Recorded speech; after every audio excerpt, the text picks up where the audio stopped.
प्रिय विद्यार्थियों, आज की इस क्लास में हम ग्रामीण समाजशास्त्र का अर्थ तथा उसका क्षेत्र यानी उसके स्कोप के विषय में हम जानने का प्रयास करेंगे। जैसा कि नाम से ही स्पष्ट है, ग्रामीण समाजशास्त्र यानी एक ऐसा शास्त्र जिसका संबंध ग्रामीण जीवन से या ग्रामीण सामाजिक व्यवस्था से है। इसको और अधिक स्पष्ट करने के लिए हम कुछ परिभाषाओं का अध्ययन करेंगे। सर्वप्रथम हम J.M. गिलिट की पुस्तक रूरल सोशियोलॉजी में उनके द्वारा दी गई परिभाषा को लेंगे। J.M. गिलिट कहते हैं, हम ग्रामीण समाजशास्त्र को समाजशास्त्र की वह शाखा मान सकते हैं जो ग्रामीण समुदायों का उनकी दशाओं एवं प्रवृत्तियों के अन्वेषण एवं प्रगति के सिद्धांत निर्माण हेतु व्यवस्थित अध्ययन करती है। यानी गिलिट क्या कहना चाह रहे हैं उसे हम दोबारा समझेंगे। गिलिट कहते हैं कि समाजशास्त्र की एक शाखा ग्रामीण समाजशास्त्र है जो ग्रामीण समुदाय, उनकी दशाओं, उनकी प्रवृत्तियों का जो अध्ययन है और उनके संबंध में अन्वेषण और प्रगति सिद्धांत निर्माण का व्यवस्थित अध्ययन करती है। कुल मिला के ग्रामीण जीवन से संबंधित जो शास्त्र है, जो समाजशास्त्र की शाखा भी है, उसको गिलिट कहते हैं कि वह है ग्रामीण समाजशास्त्र है। इसी तरह दूसरी परिभाषा हम टी लेन स्मिथ की ले सकते हैं। उन्होंने अपनी पुस्तक the sociology of rural life में उसे परिभाषित करते हुए कहा है, ग्रामीण सामाजिक संबंधों के व्यवस्थित ज्ञान को ही हम सही अर्थों में ग्रामीण जीवन का समाजशास्त्र कह सकते हैं।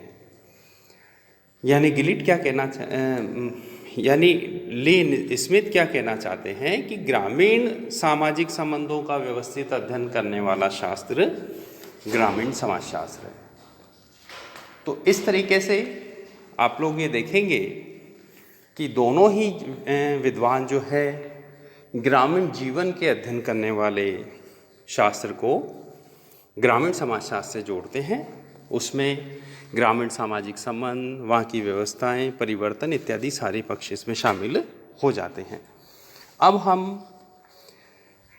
ग्रामीण समाजशास्त्र का अपने शब्दों में अर्थ स्पष्ट करने की कोशिश करेंगे।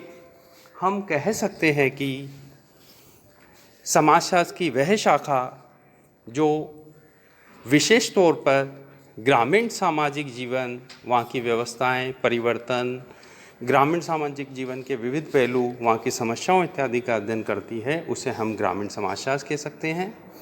साथ ही साथ मैं एक चीज़ और कहूँगा कि न केवल एक ग्रामीण जीवन का अध्ययन करती है बल्कि उसकी तुलना अन्य समाजों से भी करती है। वह शहरी समाज भी हो सकता है, आदिम समाज भी हो सकता है। तो इस तरीके से ग्रामीण समाजशास्त्र के अर्थ को हमने समझने का प्रयास किया। अब हम ग्रामीण समाजशास्त्र के स्कोप या जिसे कहना चाहिए उसके क्षेत्र, जो विशेष क्षेत्र इत्यादि है, उसको हम जानने का प्रयास यहाँ पर करेंगे। देखिए, स्कोप का मतलब ये होता है कि कौन कौन सी चीज़ों को हम ग्रामीण समाजशास्त्र के अध्ययन में शामिल करते हैं।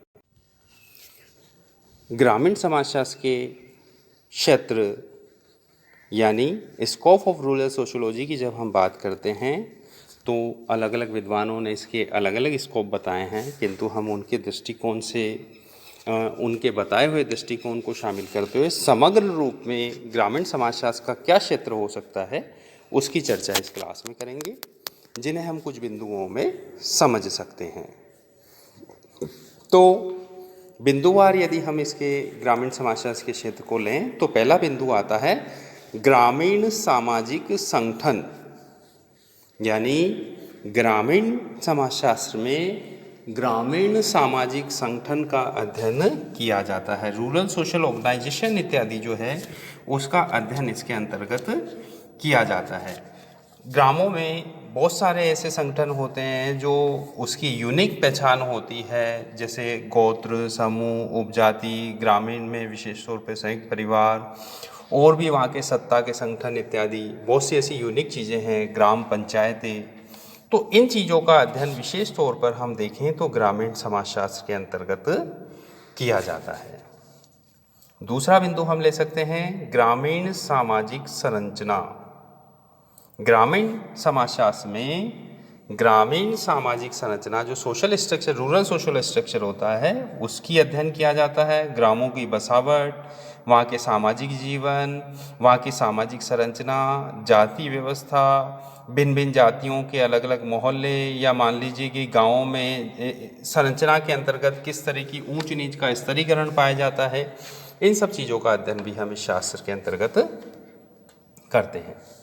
तीसरा महत्वपूर्ण बिंदु है ग्रामीण सामाजिक संस्थाएं, रूरल सोशल इंस्टीट्यूशंस। देखिए बहुत सी ऐसे इंस्टीट्यूशंस हैं जो विशेष तौर पर ग्रामीण क्षेत्रों में पाई जाती है। वहाँ की जन रीतियाँ, प्रथाएं, रूढ़ियाँ, रीति रिवाज, ग्रामीण सामाजिक कानून इत्यादि का विशेष तौर पर सामाजिक, सांस्कृतिक, शैक्षिक, आर्थिक और राजनीतिक इत्यादि जो संस्थाएं हैं, उनका विशेष तौर पर हम अध्ययन इस शास्त्र के अंतर्गत करते हैं। इसी तरह अगला महत्वपूर्ण बिंदु है ग्रामीण सामाजिक समूह। हम ग्रामीण समाजशास्त्र में ग्रामीण सामाजिक समूह को भी समझने का प्रयास करते हैं, उसका अध्ययन करते हैं। जैसे वहाँ के नातेदारी समूह, धार्मिक समूह, क्रीड़ा समूह, सांस्कृतिक समूह, राजनीतिक समूह, ग्राम पंचायत, जाति पंचायत इत्यादि को भी विशेष तौर पर अध्ययन करते हैं। अगला बिंदु है ग्रामीण सामाजिक प्रक्रियाएं। हम विभिन्न तरह की ग्रामीण सामाजिक प्रक्रियाओं का अध्ययन करते हैं, जैसे संस्कृतिकरण, जैसे सार्वभौमिकरण, जैसे स्थानीयकरण। इनको हम अगली कक्षाओं में समझने का प्रयास भी करेंगे। यानी विविध प्रक्रियाएं जो ग्रामीण जीवन में सामाजिक प्रक्रियाएं चल रही है, उनका अध्ययन भी हम विशेष तौर पर ग्रामीण समाजशास्त्र के अंतर्गत करते हैं। इसी तरह अगला बिंदु हम ले सकते हैं ग्रामीण सामाजिक परिवर्तन।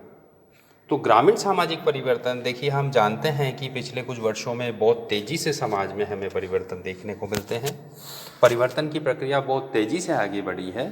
तो इस जो परिवर्तन की प्रक्रिया है, जो विशेष तौर पर ग्रामीण जीवन में भी हमें देखने को मिलती है, जैसे गाँव में आधुनिक शिक्षा का विकास, मशीनीकरण, पंचवर्षीय योजनाओं का प्रभाव, सामुदायिक विकास योजनाओं से वहाँ होने वाले परिवर्तन, औद्योगिकरण, नगरीकरण, संचार और यातायात के साधनों के कारण वहाँ होने वाले परिवर्तन इत्यादि का भी हम इस विषय, इस शास्त्र के अंतर्गत अध्ययन करते हैं।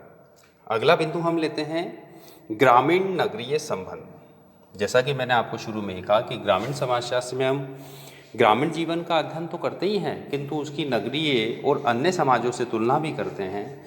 तो इसी तरह हम इसमें अध्ययन करते हैं ग्रामीण नगरीय संबंधों का।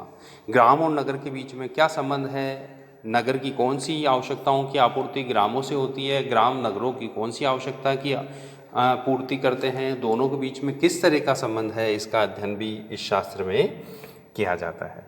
इसी प्रकार ग्रामीण सामाजिक समस्याएं का अध्ययन भी इस शास्त्र के अंतर्गत किया जाता है। हर क्षेत्र की, हर एरिया की अपनी यूनिक समस्याएं होती है जो दूसरे क्षेत्र से अलग हो सकती है, जिनको उन विशेष परिस्थितियों में ही समझा जा सकता है। तो हम ग्रामीण सामाजिक जीवन की समस्याओं का अध्ययन भी शास्त्र के अंतर्गत करते हैं। अगला बिंदु है ग्रामीण जनसंख्या। ग्रामीण जनसंख्या का अध्ययन भी इस शास्त्र में किया जाता है।